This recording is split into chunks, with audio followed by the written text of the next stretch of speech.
मैं मिसेस करुणा सैमसन में तो आज आपके साथ कुछ जवानों के लिए बात करना चाहती हूँ। मेरी गवाहियाँ, मेरी एक्सपीरियंस शेयर करने के पहले मैं प्रभु से प्रार्थना करना चाहती हूँ। हालेलुया। धन्यवाद स्वर्गीय पिता, मैं तुझे धन्यवाद देती हूँ इस समय के लिए, मेरे भाई बहनों के साथ बात करने के लिए तूने मुझे मौका दिया। मैं धन्यवाद देती हूँ मेरे सुनने वाले सारे भाई बहनों को, मेरे तेरे अभिषेक लोगों को मैं आशीष देती हूँ। और जो भी मैं कहूँगी परमेश्वर, उसमें तेरी महिमा हो, तू बढ़े, हम घटे, ऐसा होने दे। यीशु के नाम से प्रार्थना करती हूँ, सुन और ग्रहण कर, आमीन। प्रियो, सचमुच हमारा परमेश्वर जिंदा है। और हम बाइबल में पढ़ते हैं कि बहुत सारे लोगों को परमेश्वर ने उनकी जवानी में चुना, इसलिए कि परमेश्वर जवानों से बहुत प्यार करता है। वो चाहता है कि हम अपनी जवानी में उसकी महिमा करें, उसको गौरव दें और उसकी सेवकाई के लिए हम इस्तेमाल हो। और इसलिए परमेश्वर को जो बेस्ट है हमारी लाइफ में वो हमें देना चाहिए प्रियो, क्योंकि सचमुच हमारा प्रभु बहुत भला है और उसकी भलाई सदा की है। हालेलुया। और हमें परमेश्वर संभालता है, इसके लिए मैं धन्यवाद देती हूँ। हालेलुया। हालेलुया। परमेश्वर ने मेरे ऊपर बहुत उपकार किए हैं और मुझे तो बचपन में ही उसने अपनी सेवका के लिए चुना। मैं एक मेरी गवाही बचपन की बताना चाहती हूँ कि मैं 4th स्टैंडर्ड में थी और जबकि मैं छोटी थी तभी, और परमेश्वर ने तभी मुझे सेवकाई दी। मेरे क्लास में एक लड़की थी, शायद उसका नाम अभी मुझे ठीक से याद नहीं, लेकिन सुगंधा या तो सुनैना ऐसा कुछ नाम था। और वो लड़की बहुत ही नटखट थी और बहुत बच्चों को वो तकलीफ देती थी और मारती थी। मुझे भी वो बहुत मारती थी, क्योंकि मैं उसके तो सामने ही बैठती थी। वो लास्ट बेंच पे, पूरे बेंच पे वही बैठती थी और उसके आगे की बेंच में मैं बैठती थी, और इसके लिए वो मुझे बहुत तकलीफ देती थी। पेंसिल को टोक करके, ऐसा पॉइंट आउट करके मुझे वो चुभाती थी पीछे से। और जबकि मैं 2 चोटी डाली होती थी तो जो हम लोग फूल लगाते हैं रिबन का, वो खोलती थी और पीछे से पैर डाल के मेरी जो फ्रॉक की स्कर्ट थी वो नीचे से खींचती थी और नीचे पीछे से मुझे बुक्के मारती थी, बहुत सारी तकलीफ देती थी। और रिसेस में जैसे कि मैं वॉशरूम गई, कहाँ गई, तो मेरे टिफिन पे वो चुरा के खा लेती थी और मैं भूखी रह जाती थी। ऐसा बहुत बार हुआ। मैंने जाके टीचर को भी बोल दिया, लेकिन टीचर क्या करती, उसे तो बहुत सारे बच्चे संभालने होते। वो मुझे बोलती ठीक है, ओके, मैं उसके देख लूंगी, ऐसा करके टीचर भी उसे कुछ नहीं करती थी। और मैं बहुत दुख सहन कर रही थी। एक दिन मैंने सोचा, मैं बहुत कंटाल गई उस लड़की को, और मैं गई घर पे, मेरी मम्मी को बोला, और मम्मी ने बोला कि ठीक है, उसको तू बोल कि मेरी मम्मी चॉकलेट दे रही है, उसको हाथ पकड़ के लेके आना। और मैं सचमुच अगले दिन जब स्कूल गई और मैंने उसे कहा कि देख, मेरी मम्मी तुझे मिलना चाहती है, तुझे चॉकलेट लाना चाहती है, तो तू मेरा हाथ छोड़ के कहीं मत जाना। स्कूल छूटने के बाद मैंने उसका हाथ पकड़े रखी और उसको जबकि मैं नीचे लाई तो मेरी मम्मी थी वहां पे, और मैंने बोला, मम्मी यही लड़की मुझे बहुत तकलीफ दे रही है। मेरी मम्मी ने उसको एक चाटा मारा और बोली, खबरदार मेरी लड़की को अगर तूने तकलीफ दी और मारा पीटा तो और मैं प्रिंसिपल को बोल के तुझे स्कूल से निकाल दूंगी। ऐसे उसको थोड़ा डांटा। और मैं घर आई, मैं बहुत खुश थी कि चलो अच्छा हो गया, अभी मम्मी ने उसे डांटा है। तो मैं जबकि घर पे आई, रात को मुझे याद आया अभी कल मेरी कोई खैर नहीं है, क्योंकि अब ये लड़की मुझे और ज्यादा मारेगी, और मैं बहुत डर भी गई। लेकिन दूसरे दिन में जबकि स्कूल गई तो सचमुच उसने मुझे पहले दिनों से भी उस दिन मुझे ज्यादा तकलीफ दी और मैंने उसको फंसाया ऐसा उसे लगा। और और सचमुच मैंने उसे फंसाया ही था, क्योंकि मम्मी से पिटवाया था, तो इसके लिए वो मेरे से बहुत ही खफा थी। और मुझे वो उसने उस दिन थोड़ा ज्यादा ही तकलीफ दिया, तो मैं तो बहुत रोने लगी। मैं टीचर के पास गई और बोली, टीचर देखो, ये लड़की मुझे बहुत ही तकलीफ दे रही है। मैंने मम्मी को भी बोला और मम्मी को मैं बोला, इसके लिए आज इसने मुझे ज्यादा ही मार रही है। तो टीचर ने फिर मुझे बोला, करुणा देख, अब मैं क्या बोलूँ इस लड़की के बारे में। क्या है ना, उसकी सौतेली माँ है, उसकी रियल माँ में मर गई है, और जो उसकी सौतेली माँ है वो उसे बहुत मारती है, पानी घर में डालती है, लादी पोछने को बोलती है, घर के सब काम इससे करवाती है। इसके लिए लड़की बहुत परेशान है उसकी माँ से, और वो उसको मारना चाहती है, माँ को मारना चाहती है, लेकिन वो मार नहीं सकती है। इसके लिए वो स्कूल में आके बच्चों को मारती है, तो देख तू उसको संभाल ले, क्योंकि मैं भी क्या करूँ अभी उसे। तो जब मैंने ये पढ़ा, ये सुना कि अरे क्या इसकी मम्मी सौतेली माँ है, तो मुझे बहुत दुख हुआ, सच में मुझे बहुत दुख हुआ। और वो लड़की इतनी गंदी आती थी स्कूल में, सब बाल बिखरे हुए, बाल में जू रहते थे, वो दोनों हाथों से वो कुछ नहीं करती, और कपड़े भी बहुत गंदे रहते, क्योंकि मेरी स्कूल जो थी गवर्नमेंट स्कूल थी, तो इसके लिए वहाँ पे सब कास्ट के बच्चे आते थे, शेड्यूल कास्ट के भी बच्चे थे वहाँ पे, और उसमें से वो एक थी। तो मैंने सोचा कि अभी मैं कैसे करूँ, मुझे बुरा लगा कि उसकी माँ सौतेली माँ है, उसको बहुत तकलीफ दे रही है। तो मैंने फिर सोचा कि नहीं, इसको अभी मैं कैसे हैंडल करूँ मुझे तो नहीं पता, लेकिन मुझे भी उससे अच्छा बर्ताव करना चाहिए, क्योंकि मेरी मम्मी ने हमें बहुत अच्छी तालीम दी थी कि बुराइयों के साथ बुराई नहीं करना है, तो बुराइयों को अच्छे से जीतना है। तो ये वचन मुझे याद आया तभी, क्योंकि मेरे मम्मी ने हमें ये वचन सिखाया था। तो मैंने उस दिन क्या किया, रिसेस में उसकी और फिरके में बैठ गई, और मैंने उससे बोला, क्या रे तुझे पता है तू कितनी सुंदर दिखती है, क्यों इतना गंदा स्कूल आती है, तुझे नहाना नहीं आता है, कपड़े धोने नहीं आते, तो बाल संवारने नहीं आते, तो ऐसे क्यों आती है स्कूल में, तुझे पता है तू कितनी सुंदर दिखती है।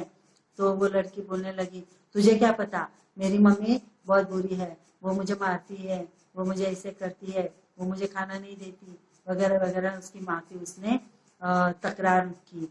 और तभी मैंने बोला कि देख, मैंने मेरे साथ टिफिन उसके सामने रखा, मैं बोली देख आज से तू मेरे साथ टिफिन खा ले, मैं तेरे लिए कल से तेरे लिए भी खाना लाऊंगी, और हम लोग एक काम करेंगे, क्या मैं तेरे बाल में जो जू है वो निकालू क्या।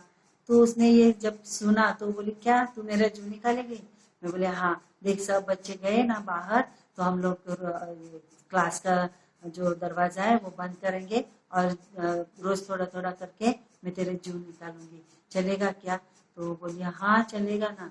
तो फिर मैंने हम लोग ने नोटबुक का जो पीछे का पन्ना होता है वो हमेशा अपना थोड़ा गंदा ही रहता है, तो वो पन्ना फाड़ा, और उसमें मैं डेस्क पे ऊपर बैठ गई और वो बेंच पे बैठ गई, और बाद में मैंने धीरे से मुझे बहुत गंदा लग रहा था हालांकि, लेकिन क्या करूं, उसको मुझे जीतना था, तो मैंने उसकी जू निकालने लगी, और मैं वो पेपर पे रखती थी और वो अपने नाखून से उसे मारती थी। ऐसा कर करके रोज थोड़ा थोड़ा करके मैंने उसको हेल्प करना चालू किया। और मैं घर पे जब की गई, और मैंने मम्मी को भी बोला, मम्मी देख मुझे बहुत भूख लगती है, मुझे थोड़ा 2 रोटी ज्यादा ही दिया कर। और मेरी मम्मी तो बहुत खुश हो गई कि मेरी बेटी अभी आज से ज्यादा खाना खा रही है स्कूल में, तो वो मुझे 2 रोटी ज्यादा देने लगी, और मैं जाके उसके साथ शेयर करती। हम लोग जैसे रिसेस हो जाती, जल्दी जल्दी टिफिन खा लेते, और बाद में वॉशरूम जाके आते, और मैं उसका जू निकालती। ऐसा हम लोग का चल रहा था। और परमेश्वर हमें, मैं उसको फिर गणित सिखाने लगी, पढ़ाई सिखाने लगी, और जब मैं उसको बोलने लगी कि देख तू तेरे कपड़े धो के अच्छे से पहन के आना, तो सचमुच वो अभी अच्छे धुए हुए कपड़े पहन के आती थी, और वो अभी अलग ही दिखने लगी, उसको पढ़ाई में भी मन लगने लगा, जो वो सीख रही थी वो उसको समझने लगा, और आहिस्ते आहिस्ते आहिस्ते उसके जीवन में चेंज आने लगा। और जबकि थोड़े दिन बीत गए, कुछ 1 महीना बीत गया, तो एक दिन मैंने उसको एक सवाल पूछा, ये क्या रे तेरी माँ सौतेली माँ है, तो कभी तूने उसे माँ कहा क्या। तो बहुत गुस्सा हो गए, बोलती मैं क्यों उसे माँ कहूँ, वो क्या मेरी माँ है, मेरी माँ तो मर गई है, ये तो मेरी सौतेली माँ है, मुझे बहुत तकलीफ देती है, बहुत काम करवाती है। तो मैंने उससे कहा कि देख, तेरे पिताजी ने तेरे लिए ये नई माँ लाई, क्योंकि तेरी सगी माँ मर गई, तो तेरे लिए तेरे पिताजी ने ये मम्मी लाई है, तो तू उसको कभी माँ बोली क्या, आई बोली क्या। तो बोले मैं क्यों बोलूं। तो मैंने उसको समझा, देख आज तू घर जाएगी ना, तो सिर्फ एक बार तेरी माँ को माँ करके बुला, आई करके बुला, तो देख वो क्या करती है।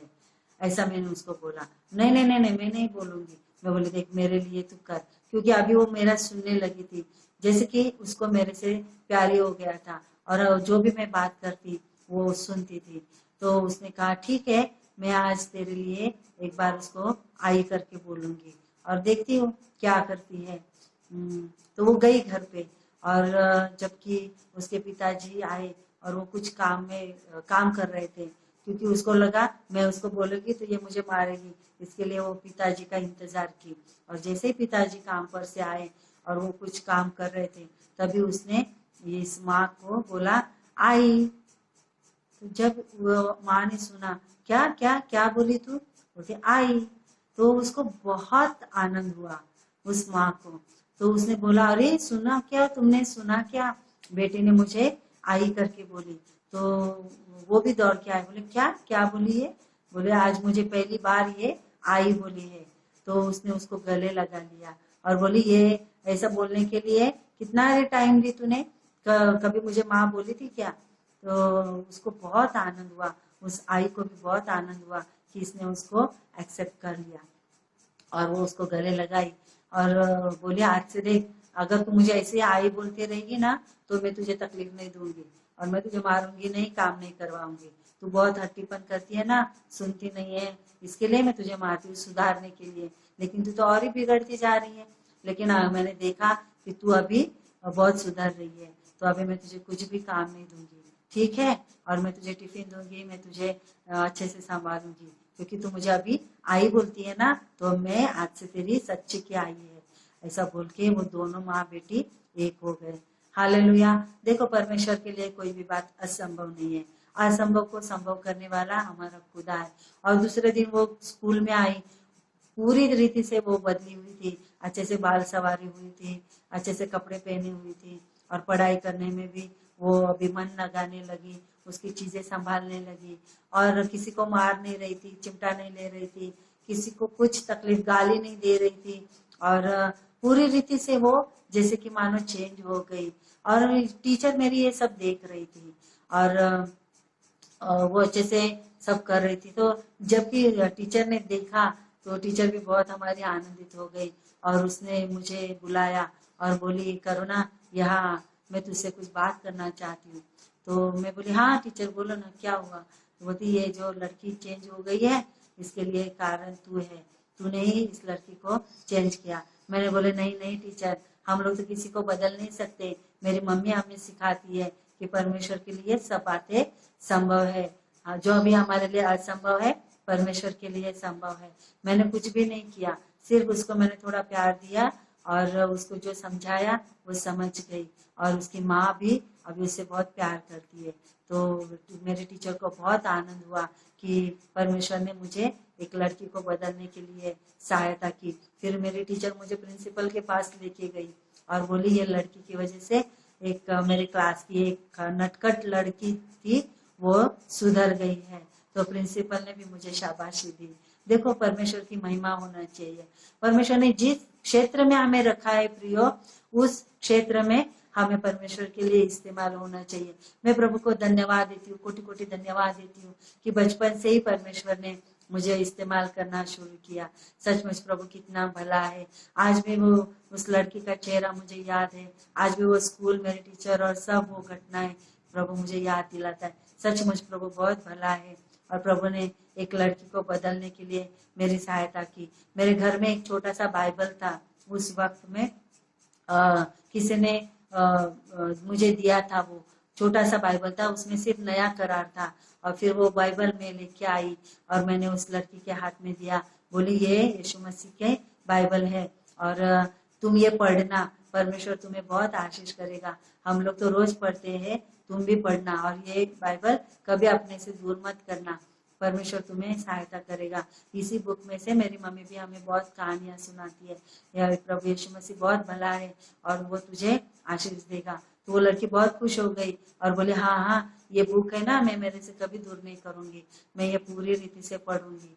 और ऐसा बोल के उसने वो बुक ले लिया, बाइबल ले ली।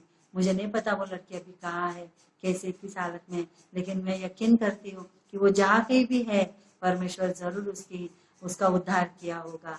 हालेलुया। हमारा परमेश्वर जिसको चुनता है उसका उद्धार किए बिना नहीं छोड़ता। हालेलुया। मैं प्रभु को धन्यवाद देती हूँ इस मेरी गवाही के लिए और मैं यकीन करती हूँ कि आप में इस गवाही से आशीषित हुए होंगे। और भी मेरी गवाहियाँ मैं इस वीडियो में बांटना चाहती हूँ। प्रभु को धन्यवाद हो। जवान है इस दुनिया में, उनके लिए चुना है। प्रियो, आज बहुत से जवान नाश हो रहे हैं और उनको नहीं पता परमेश्वर के बारे में, वो नहीं जानते जिंदा खुदा के बारे में, लेकिन हमें इस्तेमाल करना चाहता है परमेश्वर, क्योंकि हमें उसने उसका ज्ञान बुद्धि और उसका आत्मा दिया है, तो हमें इस्तेमाल करना है। प्रियो, मैं और एक घटना बताना चाहती हूँ। मेरी कलीसिया में एक जवान लड़की थी और तभी मैं ऑफिस जाती थी, और एक दिन ऐसा हुआ कि मैं ऑफिस जा रही थी, लेकिन मैं हमारे बस स्टॉप पे खड़ी थी और बस ही नहीं आ रही थी। तो मैंने सोचा कि अभी मैं क्या करूँ, बहुत देर हो गई लेकिन बस नहीं आई।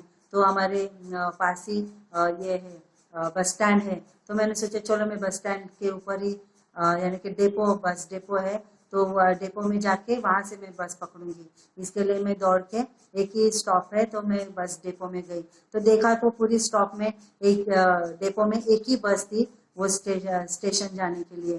तो मैंने दौड़ दौड़ के वो बस पकड़ी, और क्योंकि वो बस निकलने पर ही थी तो मैं दौड़ के बस में हाथ किया, तो ड्राइवर रुक गया मेरे लिए और मैं बस में चढ़ गई। और मैं देख रही थी सीट यहाँ वहाँ, तो एक भी सीट खाली है, और बहुत आगे जाने के बाद बस में मुझे दिखाई दिया कि एक सीट खाली है, तो मैं उस सीट पे बैठ गई। जैसे मैं बैठी तो आवाज आई, प्रेज द लॉर्ड सिस्टर।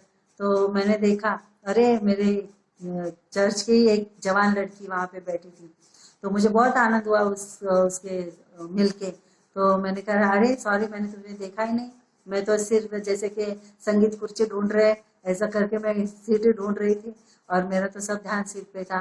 तो बोले, हाँ सिस्टर, मैंने देखा आप सीट के ऊपर ही ध्यान दिए, आपने मुझे देखा ही नहीं, इसके लिए मैंने ही प्रेज द लॉर्ड किया। मैं बोली ठीक है। तो ऐसा हम लोग फिर बातें करने लगे, तो मैंने उसके साथ बात करना शुरू कर दिया, अरे ऐसा हो गया वैसा हो गया। फिर मैं वचन में बात करने लगी अचानक से, और बहुत सारी बातें मैं कर रही थी, ये वचन वो वचन, ऐसा ये कहानी वो कहानी, ये गवाही वो गवाही, ऐसा बोल बोल के मैं ही अपनी ही बातें उसको सुना रही थी। और मेरा जो डिस्टेंस था वो डेपो से लेके स्टेशन के लिए, उसमें तब्बल 75% का जो सफर था उसमें सिर्फ मैं ही बात कर रही हूँ और वो सिर्फ सुन रही है, ऐसा होने लगा। तो बाद में जबकि अभी समझो कि 25% ही स्टेशन नजदीक है, तो अचानक से मुझे याद है, अरे मैं ही बोलती जा रही हूँ और मैंने तो इसको एक लफ्ज बोलने का चांस भी नहीं दिया। तो मैंने बोला, अरे सॉरी, मैं तो तुम्हें बोलने का कोई मौका ही नहीं दिया, डेपो से लेके अभी तक तो मैं ही बात कर रही हूँ और तुम तो सुने ही जा रही हो, तुम क्यों नहीं कुछ बोल रही हो, तुम कुछ बोलो। सॉरी, हाँ मैंने ही अपनी सब सुनाई तुमको। तो वो मुड़ के बोली, नहीं सिस्टर, आप जो भी बोल रही थी वो आप नहीं बोल रही थी, परमेश्वर की आत्मा मुझसे बात कर रही थी। मैं बोले, क्या? बोले, हाँ सिस्टर, कल रात से पिछले दिनों से मैं बहुत सारी परेशानियों से जा रही हूँ और मेरे सारे बहुत सारे सवाल हैं मेरे, जिनके मुझे उत्तर नहीं मिल रहे, और मैं रात को इतनी गिड़गिड़ा कर प्रार्थना की परमेश्वर, और मेरे सब 10 से ज्यादा मेरे क्वेश्चंस है, वो सब मैंने लिखे एक पेपर पे, मेरी नोटबुक में लिखे, और मैं बोली, प्रभु इस हर एक प्रश्न का मुझे उत्तर चाहिए, मैं जानना चाहती हूँ परमेश्वर, ये क्यों, ये कैसे, और ये सब मेरे सवाल थे। और मैं परमेश्वर से कर बहुत रो रो के रात में प्रार्थना की, अगर मुझे इस सवाल के जवाब नहीं मिलते तो पता नहीं मैं आगे जाके क्या करूंगी, इतनी वो परेशान थी।